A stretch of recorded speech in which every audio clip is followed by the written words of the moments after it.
Hi, welcome or welcome back. My name is Eleanor. Today's the 22nd of August, which means it's the 22nd day of the Sealy Challenge, and I'm going strong.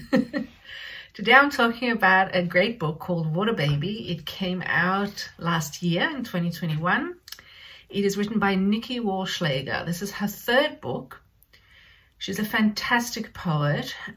This third book was published by Copper Canyon Press. And I see that she's signed already for her fourth book with them as well. And I thought that before I start talking about the book proper, I thought I'd mention something that I've discovered, in this month of trying to, challenge myself in this way. How do I choose my poetry books? And I've started noticing the publishers and realizing that once you connect with a few poets who have been, not connect literally, but once you connect emotionally with the books of poets who are published, perhaps all by the same press, for example, it's good to keep an eye on that publishing company to see, what they're publishing next. And it looks to me like Copper Canyon Press is a publisher to look out for. Another way of trying to find poetry books for yourself, I think, is to do, and I've mentioned this before, but I'm doing it more and more this month, more than I ever was before, which is really looking through, trawling through the internet to find podcasts and YouTube interviews with the poets. Now, reviews are okay, but they're not really, they rarely give you a lot of information. Usually, and especially with poets that are not easy to classify or label or describe, reviews will usually latch on to a poem or two, or a generalization or an idea or two that has more clarity. And they'll base the review around that. A lot of times, if I read a review and then read a poetry book, I'm amazed at the difference, because there's, let's say there's 60 poems in a poetry book.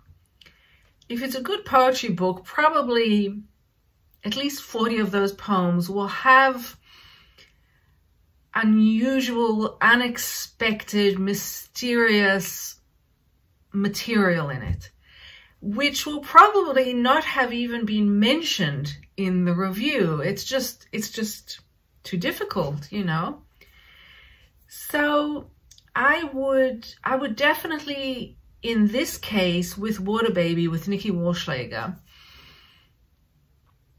I'm going to leave a couple of links. One is to a Poetry Foundation podcast episode, which has Nikki Wallschlaeger reading a poem from this book, and then a couple of the editors discussing it. It's very short. I think it's under 10 minutes, and it gives you really so much more than any review would, to let you know this is this kind of poet. You might like to check her out. There's also a great YouTube video under the name Lit Fridays, which I will link. And that at the very beginning, 6 or 7 poems are read by Wallschlaeger.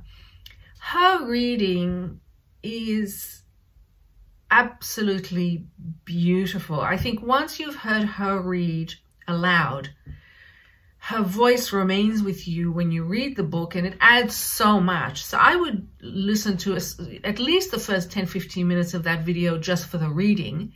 And then I highly recommend staying for the rest of the discussion if you're interested in her general commentary on how she writes, what she writes, why she writes. She's a great speaker, and she's a great teacher. Okay, so now I'm coming up to what I really wanted to say, which to begin the video, which is that I found out about her because I took a short workshop on how poets choose titles for their poems with her. It was an online course, and it was an absolute privilege to be taught by her. She's wonderful, and I hadn't come across any other teachers who specifically dedicate a class to titles. And it's so interesting to then come to her book, you know, her latest book of poetry, because the titles are so good. Just fantastic titles that add so much to the poems and lead you down unexpected paths that otherwise wouldn't be open to you without them. So she's been living in Wisconsin for a while, and relatively recently moved to a more rural area there called the Driftless area. And so a lot of her poems in this book are about the experience of living in this kind of rural environment, and specifically the Black experience of living first generally in America, and secondly, you know, there. And I would say the entire book, to summarize it, unfortunately a bit superficially, but, you know, to start telling you what it's about, you have the experience of being a Black woman, plus the experience of being Nikki Wallschlaeger herself. And those two experiences enmeshed in a linguistic world that tends to go to unexpected places in her imagination.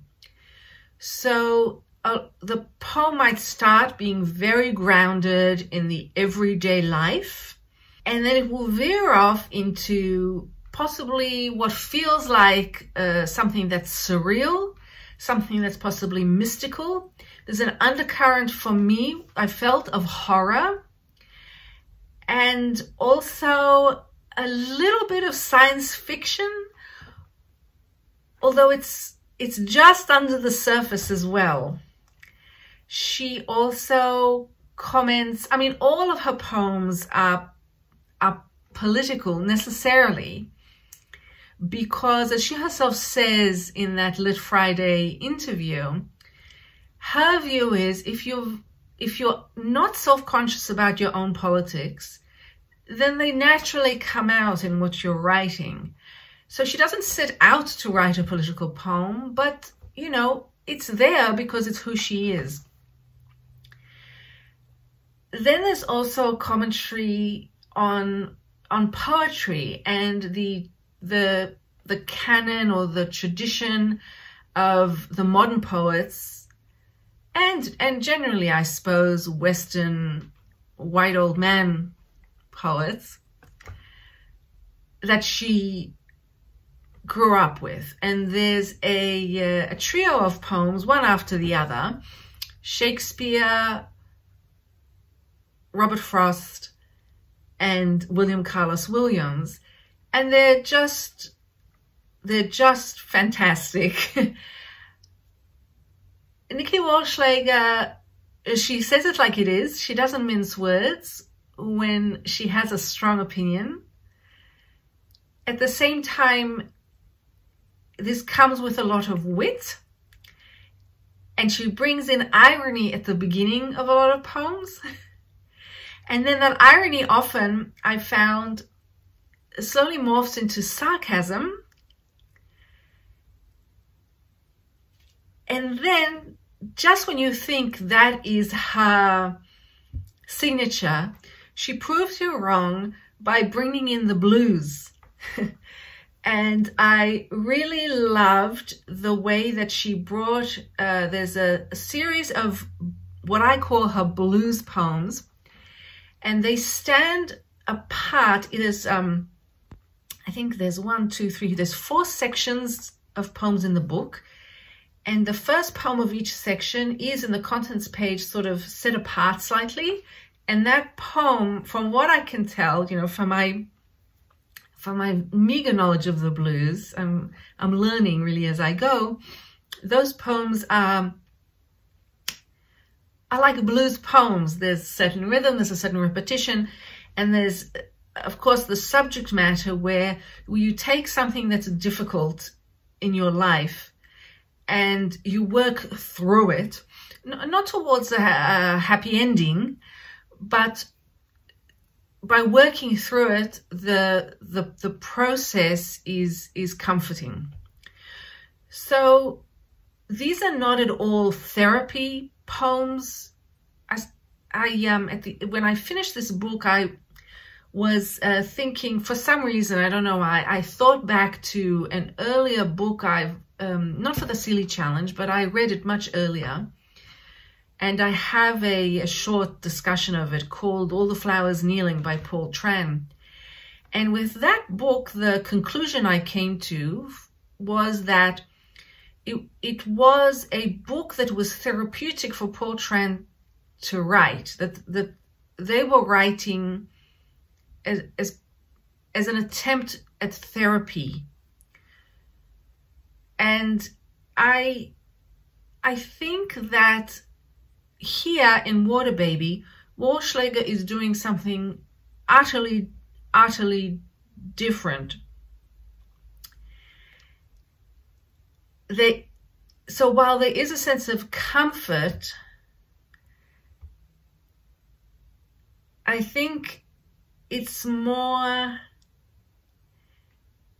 a sense of the exposing of truth rather than the gaining of comfort.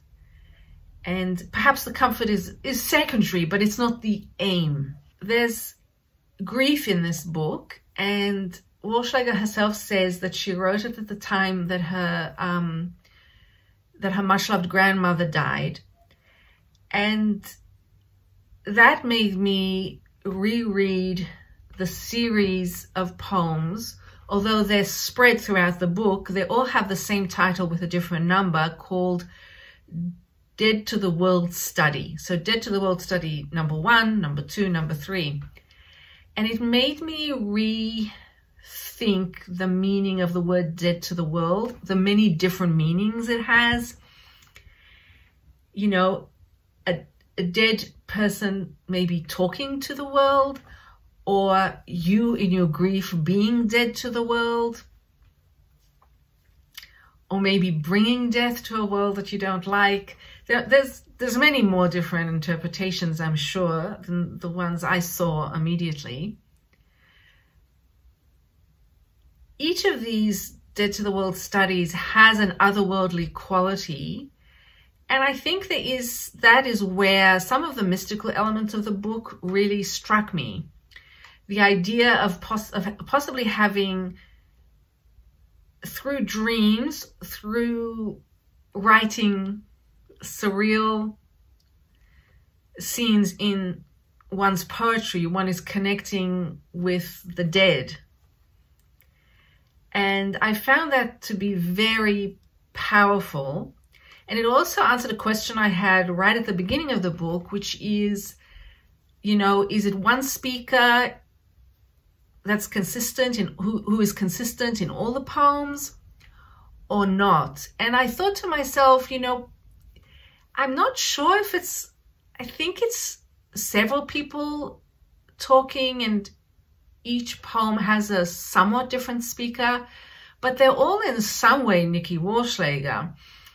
And I think perhaps it's the idea that rather than populating her poems with the people who have either brought her harm or brought her love, she brings in certain parts of them into her own persona. So for example, she might write a poem as herself, but also bringing a part of what her grandma left her with. So yes, she's talking as herself in the poem, but necessarily she's also speaking as her grandmother, and maybe that's what I was picking up on.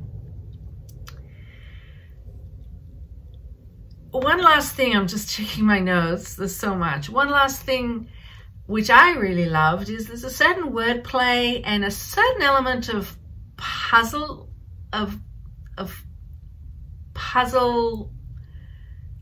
work in the poems. I started thinking of that when one poem mentioned caves, but I thought to myself, it really sounds like what's being described as cars. And then I thought, I wonder if there's a wordplay here, you know, to add depth. And I really like that. And another poem was talking about a glass house, and then mentioned rocks, and then mentioned lead in the context of glass, leading me to think of crystal. And there were these small little elements of the poem that I felt I could play with, sort of like little toys, which I really enjoyed. To sum up, I think the most important thing was a question I came to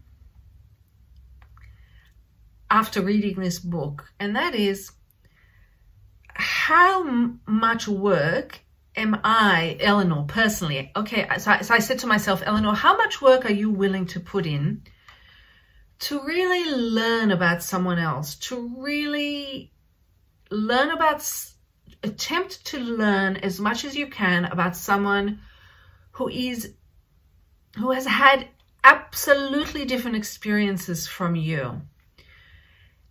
And the answer is, poetry is teaching me that the work you put in to understanding anyone is always worth it. It's actually a blessing. And ultimately, it only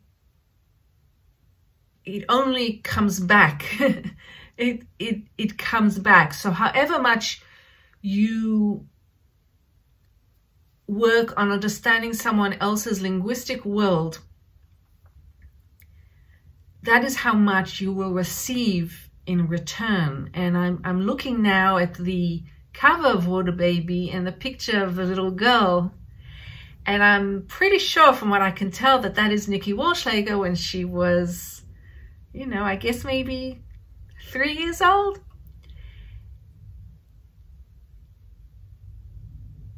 And I feel like I think one of the most important things I've learned from the Sealy Challenge is the challenge, is actually the word challenge.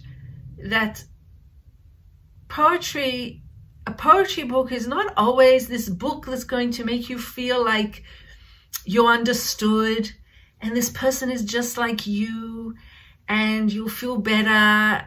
It's not always a warm bath. And